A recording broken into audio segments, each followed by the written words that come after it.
Bien, pues entonces el día de hoy vamos a hablar en referencia a Lucas capítulo 5 y el mensaje de esta tarde se llama Un buen vino.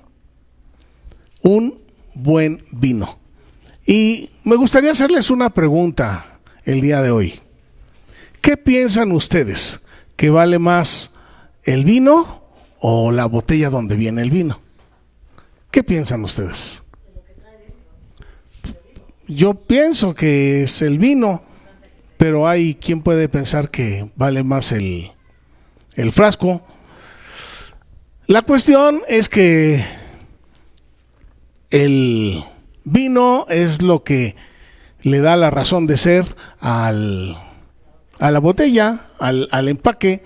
Sin embargo, el empaque pues también tiene su propio valor.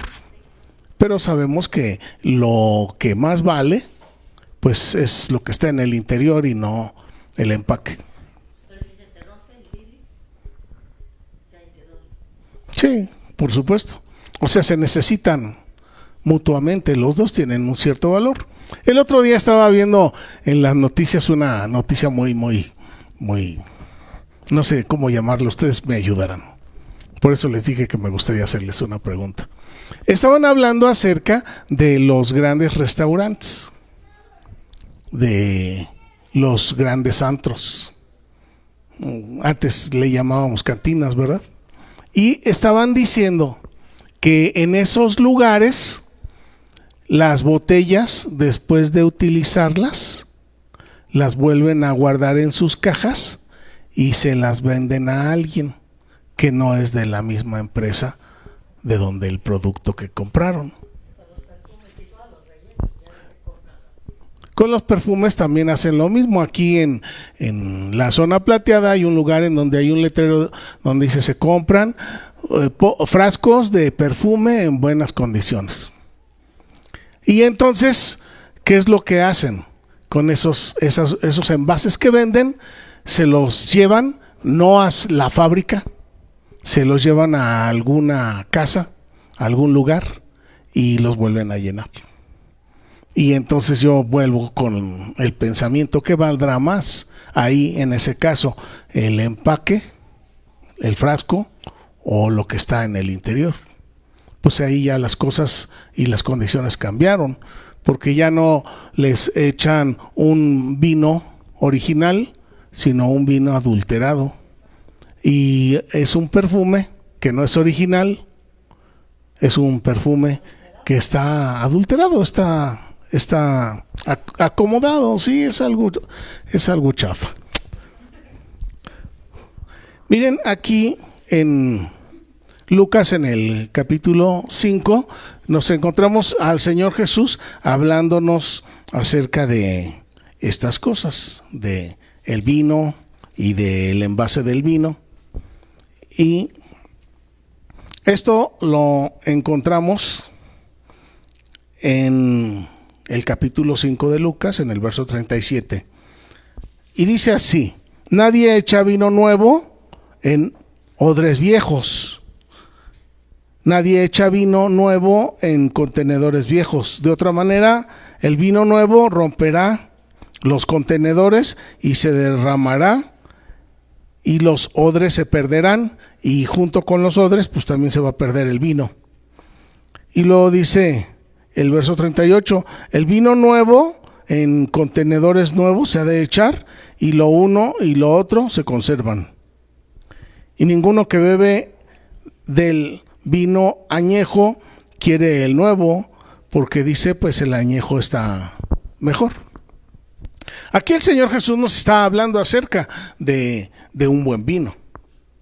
Y un buen vino normalmente lo encontramos en un buen contenedor. Es más fácil que encontremos un buen vino en un mal contenedor a que encontremos lo contrario. Lo normal, lo lógico es que un buen vino original viene en un empaque, en un envase, en un frasco normal. Lo más lógico es que vayamos a Liverpool y que nos compramos una loción, un perfume que es original y viene en un frasco original. Pero en el mundo pasan muchas cosas. Y así como hay vinos adulterados, también hay perfumes, cocas, muchas cosas que están adulteradas. Bien, ¿por qué les comento todo esto? La semana antepasada, el hermano Nef nos habló acerca del Señor Jesús. Y el Señor Jesús fue probado y tentado durante 40 días. Y sabemos por Hebreos 4, 15, 16 y 17 que fue probado en todo de acuerdo a nuestra semejanza humana, pero no pecó. Y después que terminó su sesión de tentación y de prueba intensa, ¿qué hizo el Señor Jesús? El Señor Jesús regresa al pueblo, regresa con su gente, regresa con los suyos, y entonces ahora sí les empieza a llevar un mensaje, el mensaje de la salvación. Pero no solamente el Señor Jesús lleva el mensaje de las buenas noticias, el Señor Jesús además lleva provisión material, y además lleva sanidad. Entonces, el Señor Jesús está llevando a cada uno de los que están cerca de Él a algo hermoso y algo maravilloso. Y entonces vamos a empezar en los primeros versos de este capítulo 5 de Lucas, y dice: aconteció que estando Jesús junto al lago de Genezaret, el gentío se agolpaba sobre él para oír la palabra de Dios. Entonces quiere decir que después de la tentación, el Señor Jesús empezó a predicar la palabra de Dios. Vio 2 barcas que estaban cerca de la orilla del lago, y los pescadores, habiendo descendido de ellas, lavaban sus redes, y entrando en una de aquellas barcas, la cual era de Simón Pedro, le rogó que la apartase de tierra un poco, y sentándose enseñaba. ¿Qué enseñaba? La palabra de Dios. Y cuando terminó de hablar, dijo a Simón: métete adentro del mar y echa las redes para pescar. Respondiendo Simón le dijo: maestro, toda la noche hemos estado trabajando y nada hemos pescado, mas en tu palabra echaré la red. Y habiéndolo hecho, encerraron gran cantidad de peces, y su red se rompía. Entonces aquí lo que está haciendo el Señor Jesús es que Él está provocando, Él está proporcionando, Él está dando una pesca milagrosa. Aquí lo dice el subtítulo. Entonces el Señor Jesús fue y empezó a predicar la palabra, pero la palabra la acompañó de provisión. Y entonces ocurre el milagro de la pesca milagrosa. Más adelante, en el verso 12, nos habla de un leproso. Sucedió que estando él en una de las ciudades, se presentó un hombre lleno de lepra, el cual estaba enfermo. Viendo a Jesús, se postró con el rostro en tierra y le rogó, diciendo: Señor, si quieres, puedes limpiarme. Entonces Jesús, extendiendo la mano, lo tocó, diciendo: quiero ser limpio. Y al instante la lepra desapareció. Entonces el Señor Jesús, ¿qué está haciendo? Está predicando la palabra, está llevando provisión, es decir, alimento, pero también está llevando sanidad. Más adelante, en el mismo capítulo, aquí ya nos habla de un paralítico. Verso 17. Aconteció un día que el Señor estaba enseñando y estaban sentados, ¿quiénes? Los fariseos y doctores de la ley, los cuales habían venido de todas las aldeas de Galilea y de Judea y de Jerusalén, y el poder del Señor estaba con él. ¿Para qué? para sanar. Sucedió que unos hombres que traían en un lecho a un hombre que estaba paralítico procuraban llevarle adentro y ponerlo delante de él. Pero no hallando cómo hacerlo a causa de la multitud, subieron encima de la casa y por el tejado lo bajaron con el lecho, con la cama, poniéndole en medio delante de Jesús. Al ver el Señor la fe de ellos, les dijo: tus pecados te son perdonados. Y este es uno de mis milagros favoritos, porque el Señor Jesús se va por la vía larga para demostrar que Él es dueño de la vía larga y también de la vía corta. Y entonces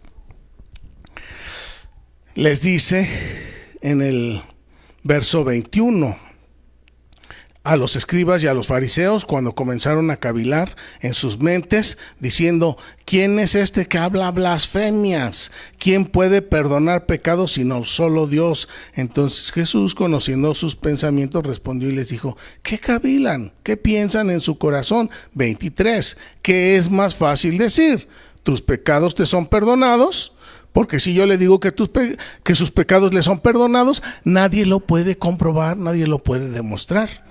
O decirle: levántate y anda. ¿Qué es más fácil? Pues es más fácil decirte: tus pecados te son perdonados, porque nadie lo puede comprobar. Pero decirle: levántate y anda, todos van a abrir los ojos, todos van a ver si camina o no camina. Todos. Y entonces el Señor le dice a todos los escribas, a los fariseos, a los doctores de la ley, para que sepan que el Hijo de Dios tiene autoridad en la tierra para perdonar pecados, a ti te digo: levántate, toma tu lecho y ve a casa. Y al instante el que era paralítico y ya no es paralítico, se levantó en presencia de ellos, tomó su lecho en el que estaba acostado y se fue a su casa saltando y glorificando a Dios. Y todos, verso 26, sobrecogidos de asombro, glorificaban a Dios, llenos de temor, y decían: hoy hemos visto maravillas. La pesca milagrosa fue milagrosa y ellos estaban maravillados. Llega el Señor Jesús y sana a un leproso, y eso es algo milagroso. Llega el Señor Jesús y sana a un paralítico, y es algo milagroso. Al principio les hablaba acerca de un buen vino, y me gustaría que en este momento viéramos como un buen vino estos milagros que hace el Señor Jesús. Y dentro de todo lo que hemos venido leyendo, había gente que veía los milagros y dijeron: hemos visto maravillas, hemos visto milagros.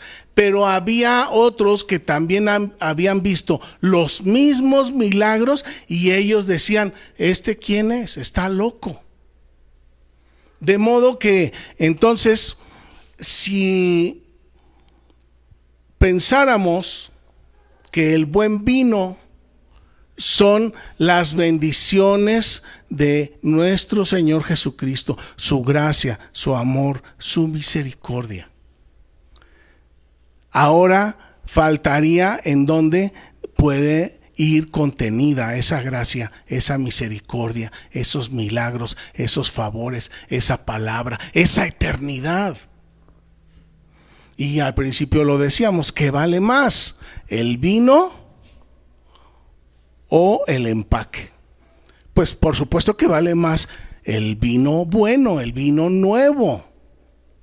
Vale más el milagro del Señor Jesús, vale más su provisión, vale más su salvación, vale más la sanidad, vale más la salvación que los cuerpos en donde está siendo depositada esa salvación.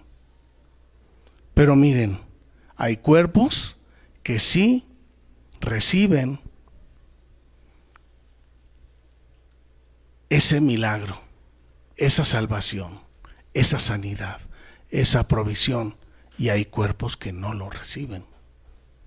Y aquí estamos viendo que el Señor Jesús hace milagros, pero ahora vamos a ver odres nuevos, contenedores nuevos. Aquí estábamos viendo en el verso 26, dice: todos, sobrecogidos de asombro, glorificaban a Dios, llenos de temor, decían: hemos visto maravillas. Estos son hombres y mujeres que estaban viendo los milagros y pues no se cuestionaban mucho, decían: pues este estaba paralítico y simplemente le dio la orden y el paralítico dejó de ser paralítico y se levantó y caminó. Pues ya, o sea, no hay más. No hay más que pensar, que decir. Ya le dijo, juntamente con tu sanidad, te di el perdón de los pecados. Sin embargo, gente sencilla dijo: pues sí, ya le dio la sanidad. No sé quién será este que sana a los enfermos, pero de que lo sanó. Y aceptaron. Ahí yo diría que ni siquiera se trata de creer, porque si están viendo la evidencia, no podemos hablar de creer. Hablamos de creer cuando no hay evidencias. Cuando ahorita yo les estoy platicando, ¿ustedes creen que el paralítico se levantó? Eso es creer. Pero si con nuestros propios ojos lo vemos, entonces ahí ya no hay nada que dudar.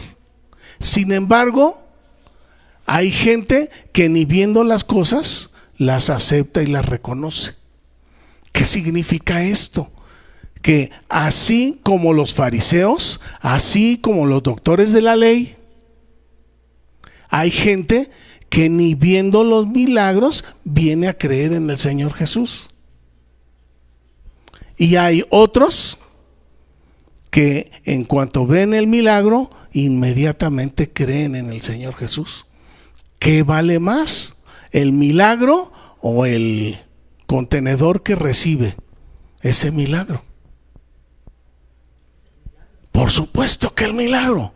Vale más la salvación, vale más la eternidad, vale más la sanidad, vale más cualquier cosa que hace el Señor Jesús que nuestros cuerpos. Sin embargo, el Señor Jesús también le da un valor al que recibe esta bendición. La pregunta aquí sería: ¿cómo le hago para dejar de ser un odre viejo o cómo le hago para ser un odre nuevo? Esa es la pregunta. ¿Cómo le hago para hacer un contenedor viejo o cómo le hago para hacer un contenedor nuevo? Porque aquí el Señor Jesús lo que nos está diciendo estrictamente es que el vino nuevo tiene que ser puesto en contenedores nuevos. Pero yo tengo mi vida, mis experiencias, mis traumas, mis sentimientos, mis pensamientos, mis criterios, mis gustos, mis antojos. Yo tengo mis propias cosas y cada uno de nosotros tenemos nuestras propias cosas. Y esas cosas nos impiden ser contenedores nuevos. De manera que de alguna forma nosotros como personas tenemos un cierto parecido, sea a los fariseos o a los doctores de la ley, aquellos que saben mucho de la Biblia, o puede ser que seamos grandes pecadores. Cada quien se considera a sí mismo a su nivel y a su manera y a como nos gusta y a veces a como nos conviene. Pero la pregunta es, si yo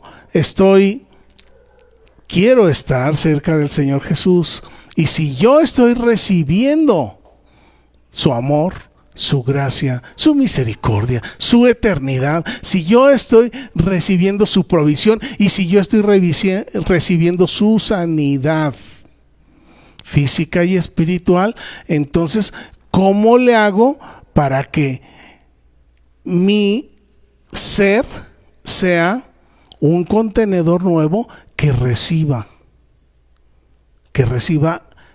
toda esa riqueza espiritual que el Señor Jesús nos está dando. Porque de poco nos sirve que el Señor haya muerto en la cruz si nosotros no queremos aceptarlo. De poco nos sirve que el Señor Jesús nos esté manteniendo la vida si nosotros no queremos ni verlo ni reconocerlo en nuestra vida. ¿Cómo le hago? ¿Cómo le hago? Miren, aquí en Mateo 17,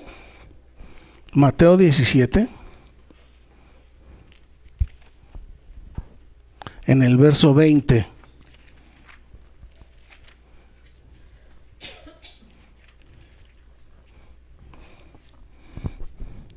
El Señor Jesús les dice, Mateo 17:20, por vuestra poca fe, porque de cierto os digo que si tuvierais fe como un grano de mostaza, diréis a este monte, pásate de aquí para allá, y pasará, y nada os será imposible.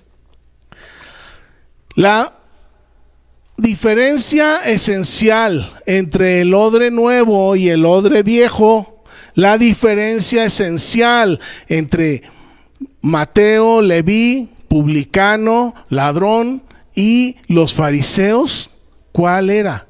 Aquí lo está diciendo, es la incredulidad.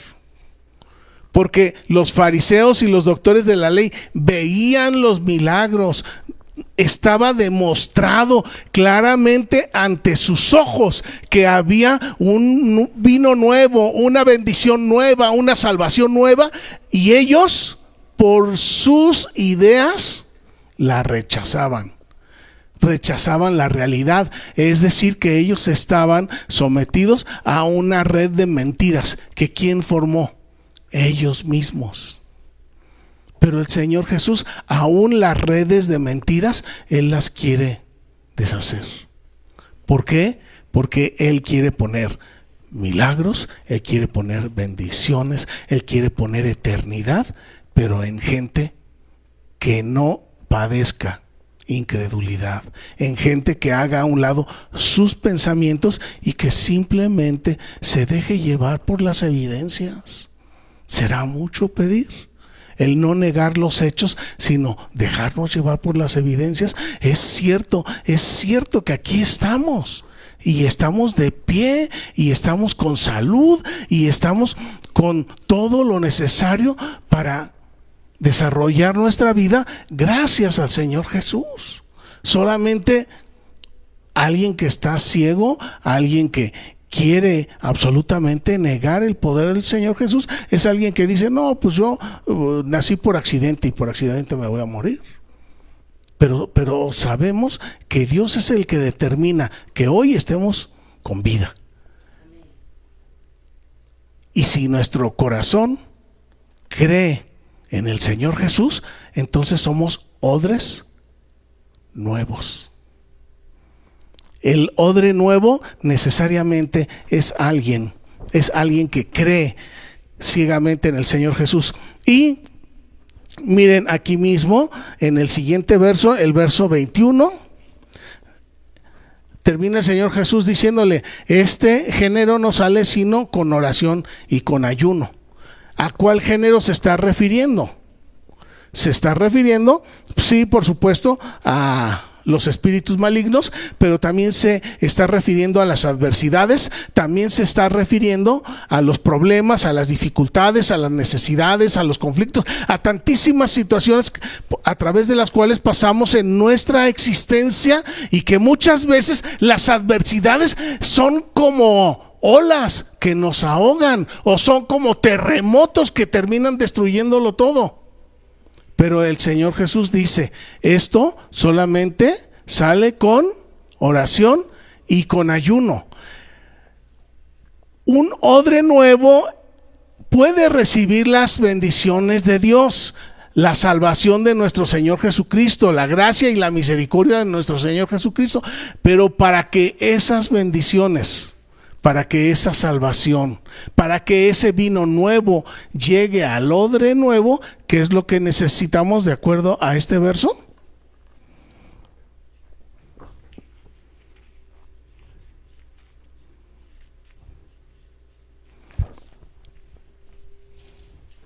Necesitamos oración y ayuno. Déjenme regresar aquí a Lucas en el capítulo 5. Regreso a Lucas capítulo 5, verso 33. Entonces ellos le dijeron: ¿por qué los discípulos de Juan ayunan muchas veces y hacen oraciones, y asimismo los fariseos, pero los tuyos son unos comilones y unos bebedores? 34. El Señor les dijo: ¿pueden acaso hacer que los que están de bodas ayunen, entre tanto que el esposo está con ellos? Mas vendrán días cuando el esposo les será quitado. Entonces, en aquellos días ayunarán. En aquellos días harán oraciones. Entonces, ahora la pregunta sería: ¿dónde está el Señor Jesús? ¿Dónde está el esposo de la iglesia? ¿A dónde se nos ha escapado el esposo? Pues que se nos escapó. No está aquí. Físicamente no está aquí. En su espíritu aquí está con nosotros. Pero físicamente, ¿en dónde está Él? Según Juan capítulo 14, Él está allá en las moradas preparando un lugar para todos y cada uno de nosotros. Pero mientras tanto, Él no está aquí. Y entonces, aquí lo que nos está diciendo el Señor, que es tiempo de orar, que es tiempo de ayunar. El Señor Jesús lo que nos dice el día de hoy es: para recibir mis bendiciones necesita ser un receptor nuevo, un contenedor nuevo, necesita ser un odre nuevo. ¿Y cuáles son las manifestaciones de ese vino nuevo? Pues aquí lo hemos visto: es la salvación, es la palabra del Señor, es la eternidad, la gracia, la misericordia del Señor, pero también la provisión que Él nos da para vivir, pero también la sanidad que Él nos quiere dar, espiritual y físicamente. Pero para que nosotros recibamos ese vino nuevo, ya como odres nuevos, se necesita que nosotros oremos y ayunemos. El ayuno es una de las disciplinas que más ha quedado a un lado en la iglesia cristiana evangélica, pero necesitamos recordar, necesitamos regresar a los caminos que el Señor Jesús nos ha llamado. Voy a invitarlos a que se pongan en pie.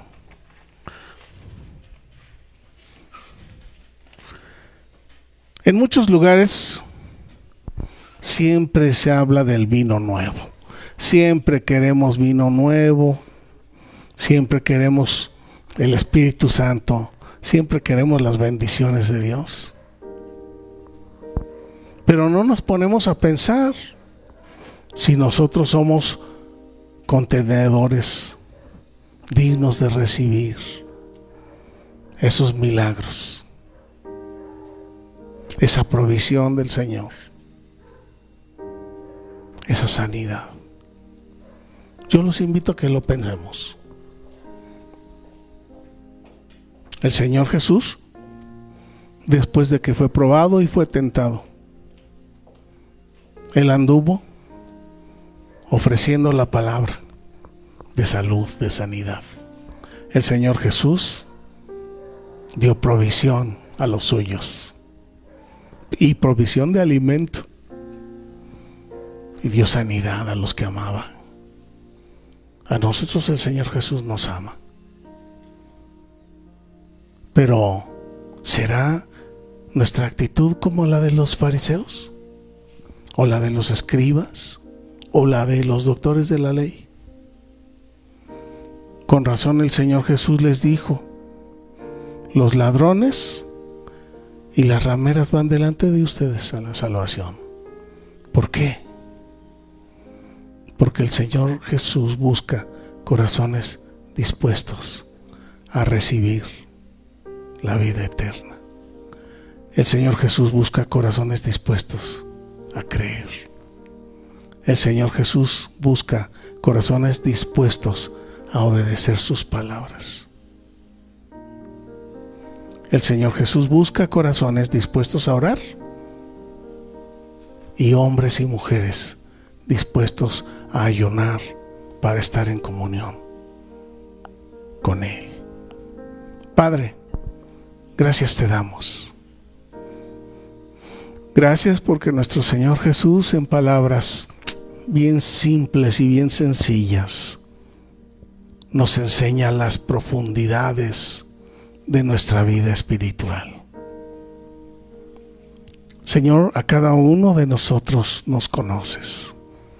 Tú sabes de lo que nos alegramos y de lo que nos entristecemos. Tú sabes en lo que nos creemos buenos y en lo que sabemos que no lo somos. Pero más allá de todo esto, yo te ruego, Espíritu Santo de Cristo, que hables a cada uno de nuestros corazones.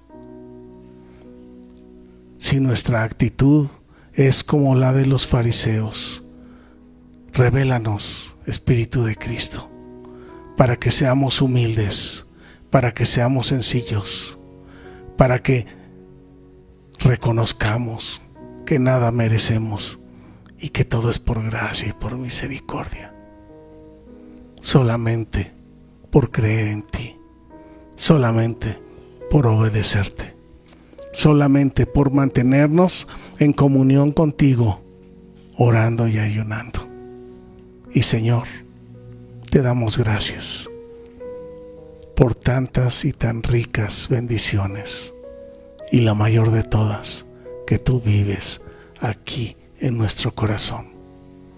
Señor, sigue derramando sobre cada uno de nosotros tu palabra, sigue derramando bendición material, sigue derramando sanidad, pero sobre todas cosas, que nuestra fe crezca cada día, de tal modo que dé fruto en cada uno de los que amamos en casa y que no están aquí. Lo rogamos en Jesucristo nuestro Señor. Amén.